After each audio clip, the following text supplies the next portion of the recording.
The wind howled through the bones of a forgotten city. Stone towers, once proud and tall, now leaned like old men, their sides cracked and worn by time. Ash drifted in the air, soft as snow, a reminder of the fires that had long ago burned here. No elves came to this place anymore. They said it was cursed, unclean, a ruin fit only for the crewborn. But Kale walked those streets with quiet steps. His boots stirred dust that hadn't moved in years. He was just a scavenger, thin and sharp-eyed, dressed in patched leather and cloth. Every day he risked his life coming here. If the elven patrols caught him, they beat him again, or worse. But Kale knew the truth. This place still held secrets. He ducked under a broken arch and entered what had once been a hall. Moss grew on the walls, and roots pushed through the floor. In the center of the room stood a strange metal shape, half buried in rubble. It looked like a twisted cage of silver and black iron. Runes flickered across its surface, faint but alive. It pulsed with a soft blue light. Kale's breath caught. He had found something. Not junk, not bones, something real. He stepped closer. The air around the object hummed. It was warm. He reached out with one hand and touched the surface. Light burst from the runes, not blinding but sharp, like lightning behind closed eyes. The hum became a low, steady thrum. The metal shifted under his fingers and opened like a flower, revealing a glowing stone at its core. Then he heard voices, not in the room, inside his head. "We see you. We remember. We choose." He stumbled back, heart racing. The light faded, but the stone still glowed. He didn't understand what had just happened, but he knew one thing. This was not elven magic. This was older. Behind him, a loose tile cracked. Kale spun around, drawing the short blade from his belt. But it was only a rat. Still, he knew he had stayed too long. He grabbed the glowing stone, now cool and silent, and shoved it into a sack at his side. It didn't matter what it was, not yet. What mattered was getting out alive. As he made his way back through the ruined streets, the wind rose again. But this time, it didn't howl. It whispered. It begins again. And somewhere far away, deep in the heart of the elven capital, a tree that had not bloomed in 500 years began to shed silver leaves. The wind carried them through the windows of the palace, past guards in shining armor, and into the chamber of the elf queen herself. She stood still as one leaf landed in her hand. She knew what it meant. Something was waking, and it was not elven. Deep under the stone streets of Drelmor, the last human village hidden from the elven eyes, Kale stood before the elders. The glowing stone sat on the table, wrapped in cloth. Though it no longer shone, a strange warmth still came from it. The air in the small room felt heavy, like a storm was waiting just outside. Elder Tommen leaned forward. He had once fought in the old wars before humans were pushed into hiding. His hands trembled as he reached for the stone, but he did not touch it. "Where did you find this?" he asked, voice low. "In the ruins," Kale said, "beneath the old council hall. It opened when I touched it. Then it spoke."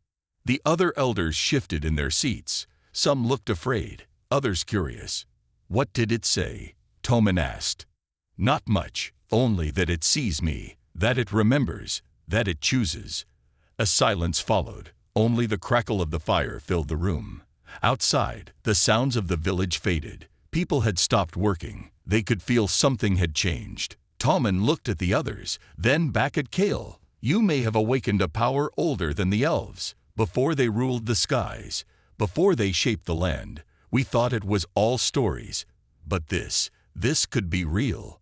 "What does it do?" Kale asked. "No one knows," said Elder Myra. "But if it spoke to you, then it sees something in you. The elves fear what they cannot control. If they learn you carry this, they will hunt you without rest." "They already hunt us," Kale said. "But now, maybe we can fight back." Tommen nodded slowly. "We must be careful. Power is dangerous, even when it feels like a gift. But you are right. This could be our chance." A knock came at the door. A young boy ran in, breathless. Scouts spotted elven riders. "They're headed this way." The elders rose at once. Orders were shouted. People began moving. Hidden tunnels were opened. Food and supplies gathered. The village had done this many times before. But this time, They would not just run. Kale followed Tommen through the lower tunnels. They reached a stone chamber where old weapons lay wrapped in cloth, rusted swords, broken spears, shields made from scrap. "Take what you need," Tommen said. Kale picked up a short axe. Its edge was dull, but its weight felt right in his hand. He slipped the stone into a pouch at his side, close to his skin. Above them, the sound of hooves echoed. "They will come thinking we are weak," Kale said. Tommen smiled, tired but proud. "Let them." As the first horns of the elves sounded in the hills, the humans of Dromor stood ready, not as slaves, not as servants, but as survivors. They would no longer bow. Beneath the roots of the world, a fire had been lit, and it would not go out. The sun was just beginning to set as the elves arrived. Their long shadows stretched across the hills, their silver armor gleaming faintly in the dimming light. They came in tight, disciplined rows, their horses moving as one. They were a force of nature, silent, beautiful, and deadly. But their beauty was their weapon. It made them seem untouchable, like gods who walked among mortals. They were used to fear, and they were used to winning. But this time, the people of Dromor did not run. They had been waiting. Kale stood on the edge of the village, looking out across the open fields. The wind tugged at his cloak, and his hands clenched around the handle of his axe. Behind him, the elders and warriors had gathered in silence. They had not spoken of what was to come. There was no need for words. The time for talking was over. The elves reached the edge of the village, halting in perfect unison. Their leader, Captain Eleanor, stepped forward. Her eyes scanned the gathering of humans, lingering on the elders, then on Kale. The glow from the stone hung heavy in his pouch. He could feel it pulsing against his side, as if it was alive, watching them. "You are brave," Eleanor said, her voice cold and smooth like ice, "but foolish. The elves do not forget. Surrender now, and we may show mercy. Resist, and we will wipe this village from the earth."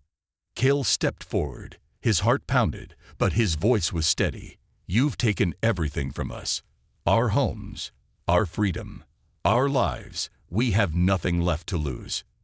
The air between them crackled with tension, the weight of history heavy on their shoulders. But something had changed in the humans of Dromor. The past was gone, and in its place was a new fire, one that could not be extinguished. Eleanor's eyes narrowed. "Then you choose to die." She raised her hand, signaling the charge. The elves moved as one, drawing their weapons with deadly precision. The humans of Dromor stood firm, holding their ground. The battle was upon them. The first clash was deafening. Swords met shields, arrows flew, and the ground shook with the force of the battle. Kale swung his axe, the heavy blade biting into the armor of an elf who had charged too close. He gritted his teeth as the elf staggered back, his face twisted in surprise. Humans were not supposed to be strong like this. Another elf rushed at Kale, but he ducked, dodging the blade with a quick step to the side. The elf overextended, and Kale's axe struck true. The elf fell, but Kale didn't hesitate. He had no time to savor the victory. He turned, looking for the next opponent. The village was alive with chaos. Humans fought with everything they had, no longer afraid, no longer willing to kneel. They fought for their survival, for their future. Every swing of a sword, every arrow loosed, was a statement. The elves were skilled, they were fast, but they were not prepared for this kind of fight. For the first time in centuries, they were the ones being pushed back. The humans were not running anymore, they were fighting, and they were winning. And in the heart of it all, the stone pulsed with a deeper light, as if it was waking from a long sleep. The elves were beginning to realize something they had never considered. They had underestimated humanity. The battle raged through the night. The sky was thick with smoke, and the sound of clashing steel echoed across the hills. In the heart of the village, the humans fought with all their might. It wasn't just their bodies that were in the fight. It was their spirit, their will to prove that they were more than what the elves had always believed them to be. Kale fought alongside them, his axe moving through the air in wild arcs, his eyes locked on every elf that dared come too close. He wasn't a trained warrior. He didn't have the skill of the elves. But he had something else. A fire that burned in his heart, a determination to push back against a lifetime of oppression. As the elves pressed forward, their perfect formation began to crack. They weren't used to resistance like this. They were used to people surrendering, to kneeling. But the humans of Drelmer weren't like that anymore. On the far side of the village, Elder Tommen and his group of fighters were holding their own, but they were slowly being pushed back. The elves had more soldiers, more weapons, more magic, and the humans had fewer arrows, fewer swords, and less armor, but they made up for it with cleverness. Every time an elf broke through their lines, it was a trap. Every time the elves thought they had the upper hand, the humans would strike from an unexpected angle. Then Kale saw it. Across the battlefield, near the center of the village, a group of elves surrounded Elder Myra. She was old, her body weak from years of fighting, but she was still dangerous. She held her ground, swinging a staff in wide, powerful arcs. An elf tried to close the distance, but she swung her staff, knocking the soldier back. Still, the elves kept coming, pressing in on her. Kale's heart pounded. He didn't know if she would survive without help. He couldn't let that happen. He charged toward her, his axe raised high, and cut through the line of elves with a force he didn't know he had. The elves tried to stop him, but they weren't quick enough. One by one, they fell under his blows. Finally, he reached Elder Myra, just as another elf raised a spear to strike her down. With a roar, Kale swung his axe, cutting the spear in half. The elf stumbled back, shocked by the sudden attack. Kale didn't waste time. He swung again, knocking the elf to the ground. The remaining elves hesitated for a moment, unsure of what to do. That was all the time the humans needed. The line of defense broke, and the humans surged forward, pushing the elves back. The elves, despite their superior skill and magic, were not invincible. The tide of the battle was turning. Slowly, steadily, the humans were gaining ground. Their fighting spirit, their unity, was stronger than anything the elves had expected. From the edge of the village, the first light of dawn began to break through the smoke, casting a blood-red glow over the battlefield. And in that moment, it was clear to both sides. The humans were no longer the underdogs. The elves had underestimated them, and it might be too late to stop them now. The battle had reached its peak. The air was thick with dust and smoke, the ground slick with mud and blood. The sounds of battle were relentless, but now there was a new weight in the air, something darker, something more dangerous. The elves were retreating. Slowly at first, as if unsure of what was happening, but then faster, their pride and discipline cracking like shattered glass. They had never been faced with a fight like this before. Humans were not supposed to stand their ground, let alone push back. Kale stood in the midst of the chaos, his breath heavy, his body aching. His axe was covered in grime, the weight of it too much to bear for much longer, but he kept fighting. Every elf that tried to press forward, every warrior who thought they could break their line, Kale made sure they paid for it. But even as the humans gained ground, something was changing in the air. The wind had shifted, carrying with it a coldness that hadn't been there before. It was a warning. Something else was coming. Kale glanced around, his eyes scanning the horizon. In the distance, he saw it. A figure riding atop a massive horse, surrounded by a small group of elves. The figure wore a crown of silver and gold, the light from the fires reflecting off it in a way that made the whole battlefield seem to pause. It was the elf queen, Queen Aranis. Whispers spread quickly through the human lines. The elf queen had never been seen on the battlefield before. Her presence alone was enough to turn the tide of any fight, and now she had come. The queen's eyes burned with fury as she looked down upon the humans, her gaze cold and sharp like a blade. She raised her hand, and the elves around her immediately formed a protective circle. Her power was overwhelming, the very air crackling with magic. She was not just a queen. She was a force of nature. You dare defy us?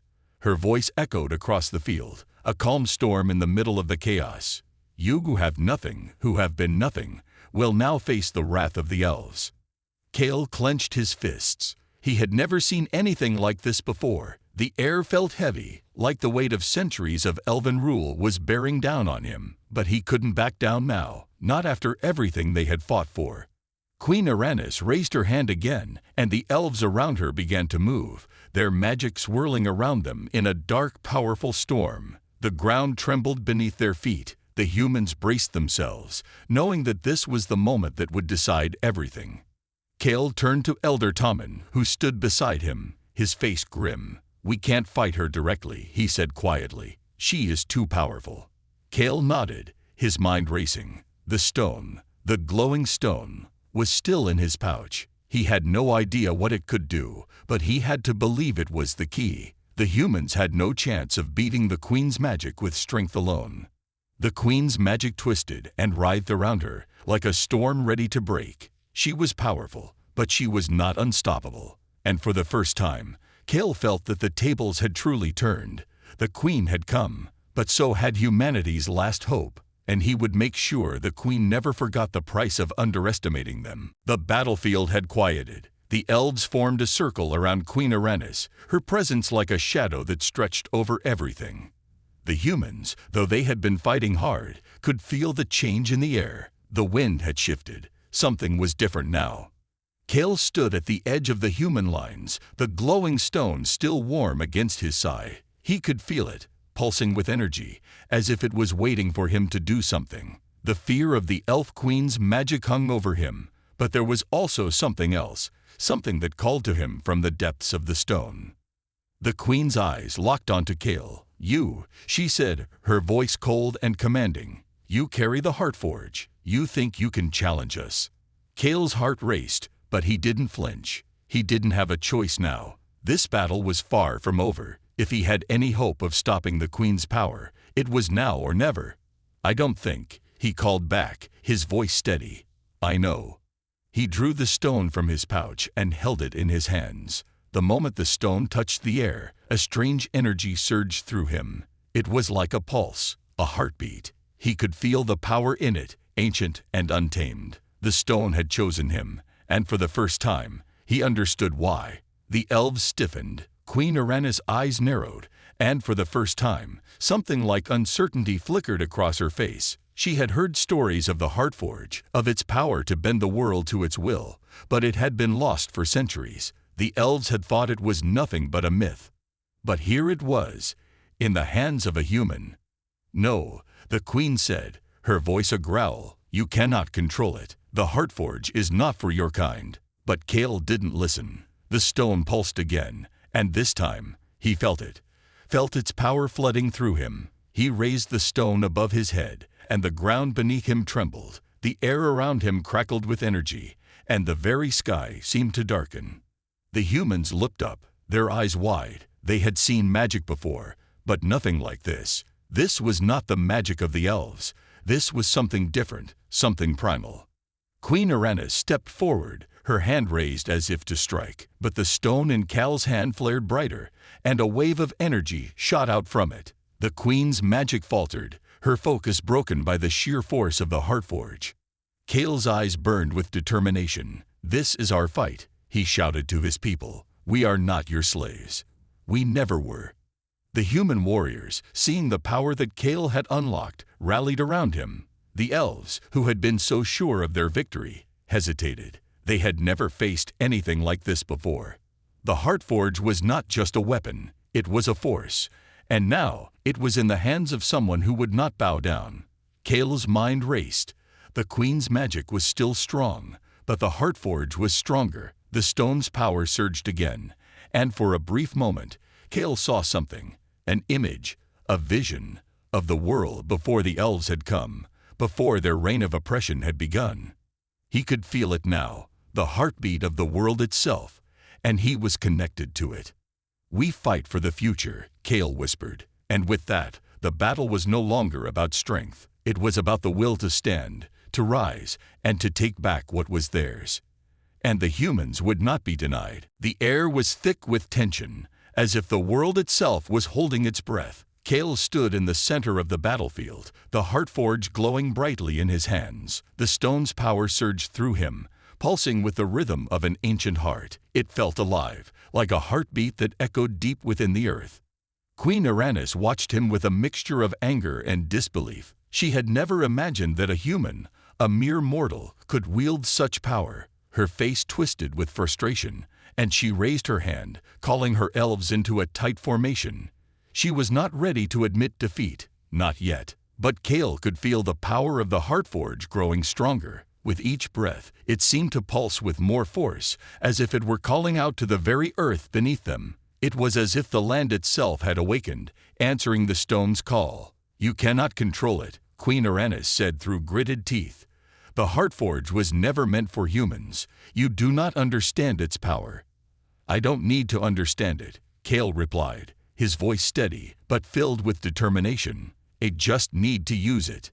He raised the stone higher, and a shockwave of energy erupted from it, crashing against the elves' magical defenses. The elves, so accustomed to their own flawless magic, faltered for the first time. The ground shook, and the air grew heavy with power. The queen's magical aura dimmed, and for a brief moment she looked vulnerable.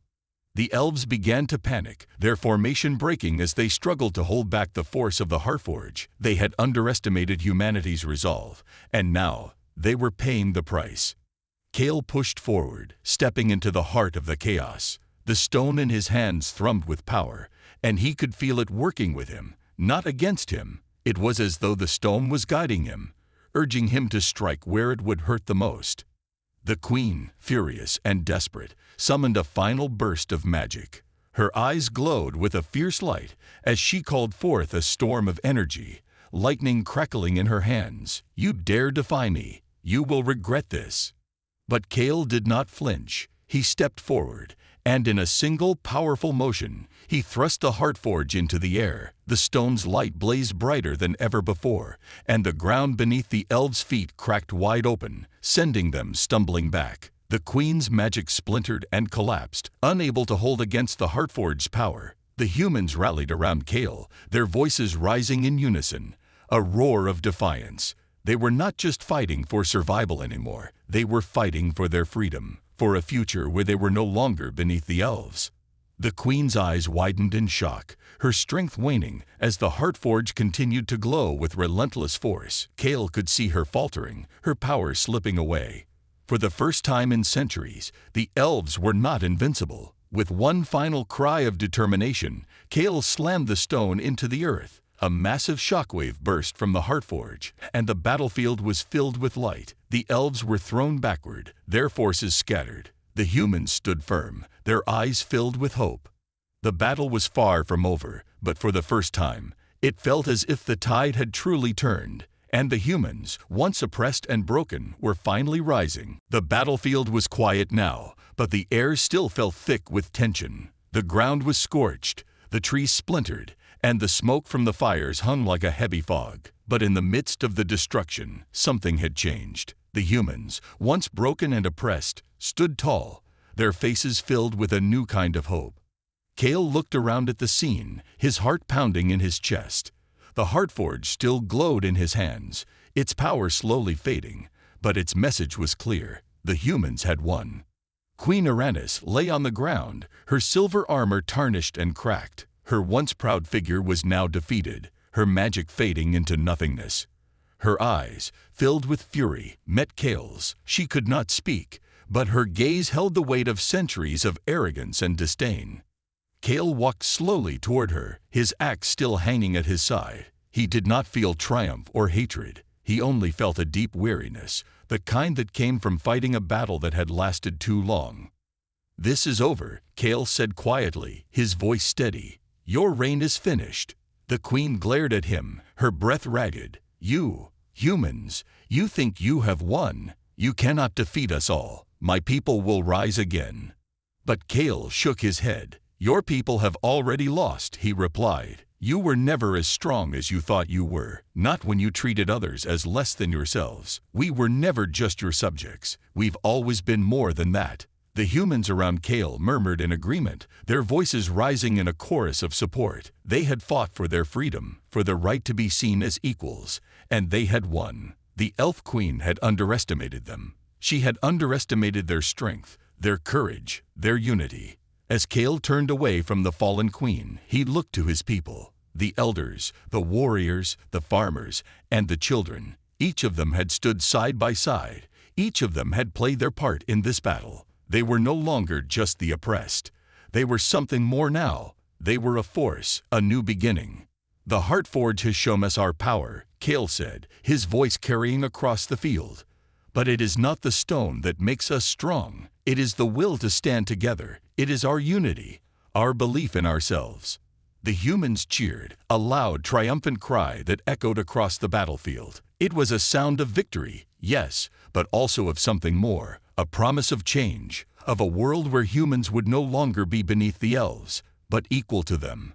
As the sun began to rise over the horizon, its golden light spilling across the battlefield, the humans knew that the war was not truly won. There would be more challenges, more struggles ahead, but the dawn had come, and with it, a new world.